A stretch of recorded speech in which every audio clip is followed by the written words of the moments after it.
The Netflix MVP MMA event failed to live up to the massive hype surrounding it, falling well short of expectations in what was supposed to be one of the biggest crossover cards the sport has ever seen. The most common complaint coming out of the night was just how one-sided the fights turned out to be. Instead of the back-and-forth battles fans were hoping for, the card was dominated by lopsided performances and clear skill mismatches, and that drained a lot of the energy from the building. To make matters worse, the event reportedly set an unwanted record, pulling the lowest attendance in the history of the Intuit Dome. Despite the star power on the card, large patches of empty seats were visible throughout the entire broadcast, and that quickly became one of the biggest talking points across MMA media and social media all weekend. The disappointing turnout and the lack of competitive action ended up completely overshadowing what was actually a solid UFC event the same weekend, headlined by Arnold Allen versus Miokiza El Costa, with many fans pointing out that the UFC card felt more meaningful and more competitive, despite having far less promotion behind it. Allen's strong performance over Costa in that high-stakes featherweight matchup barely got any attention in the aftermath, because the conversation was locked in on the backlash from the Netflix event instead. Luke Thomas weighed in on all of this, and here's what he had to say. I'm gonna turn off this Netflix because I don't need to see this shit anymore. But the reason why, here, let's just kill that. The reason why is because, well, it's hard. A lot of these were squash matches. There was only one fight that went past the first round. There's just a lot that makes it kind of hard to spin forward. And again, this is not even an organization that we even know will have us, or a union, I should say. We don't know if they're going to have a second event. We don't know even with who that would be, especially given what Ronda said after the fact. So this might be a little unusual. I don't have data to look at punch numbers like we normally would. This was not premier MMA in that sense, but it was premier MMA maybe in a different sense. I want to make one more point. I made this during the stream, but I think I'm going to make it again right now. The viewership is the thing that's going to make or break this event, and I really don't know how it's going to do. But like, for MMA's sake, it needs to do well.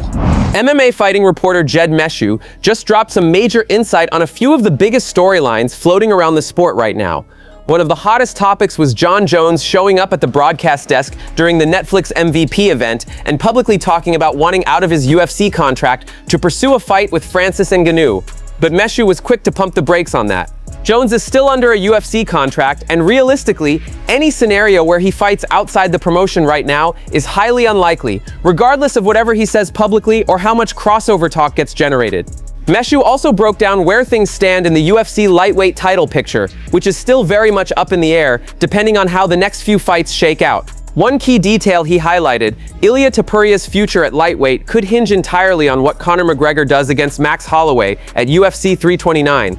He also talked about the stakes for Paddy Pimblett against Benoit Saint-Denis, and what a win there could mean for a potential Arman Tsarukyan matchup, or even a shot at a vacant lightweight title.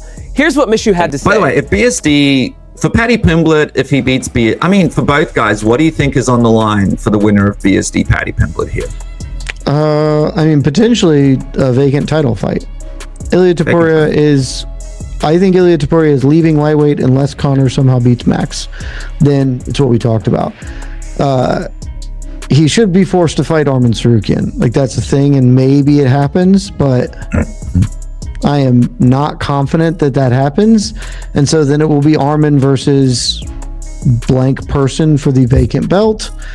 And do we want to do Charles again? Charles keeps winning significant fights, so maybe you just do it. But, you know, if Paddy styles on BSD or the other way around, I think that you can just be like, yeah, that's fun, let's do that, throw him in there. So I would assume the UFC would want Paddy Pimblett to win his next fight after losing, and I very much do not believe he is going to win this fight. There's a new layer of tension in the Khamzat Chimaev and Sean Strickland rivalry, and it involves a former teammate turning against Khamzat play.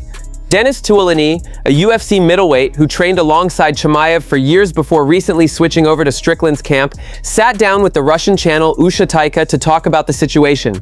According to Dennis, after the fight, Chimaev confronted him directly, accusing him of handing Strickland inside information gathered from all those years of training together. Dennis says he has zero regrets about his decision. His loyalty is now with Strickland and his team, and he made that very clear. The fallout adds more fuel to what's already a very personal rivalry. Chimaev is actively pushing for a rematch, but Strickland is dealing with a shoulder injury that could keep him out for around 10 months.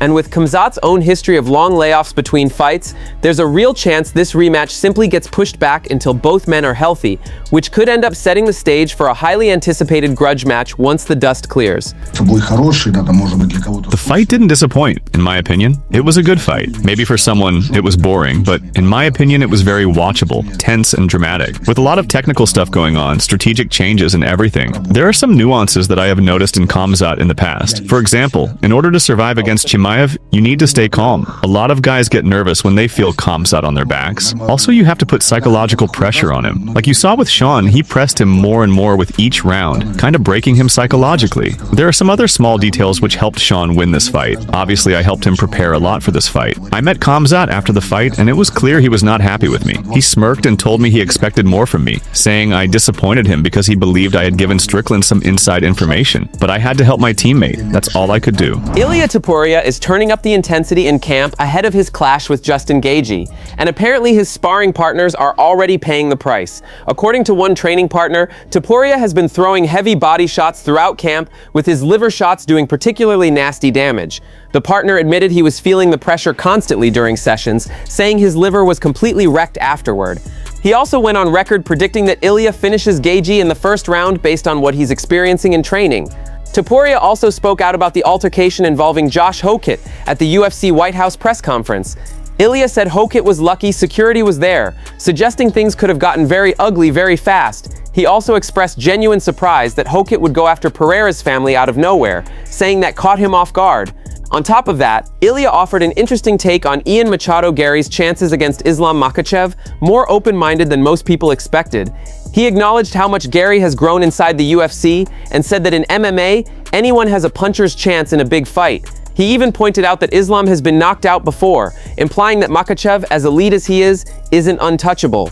UFC President Dana White also addressed the press conference incident, and he wasn't happy about it. Dana made it clear he doesn't want any of his fighters getting hurt over pointless situations, especially involving guys who aren't even scheduled to fight each other.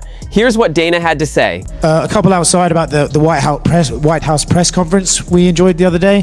When Josh Hokit is screaming at Alex Pereira and Ilia Topuria, and then Alex Pereira stands up, what exactly goes through your mind?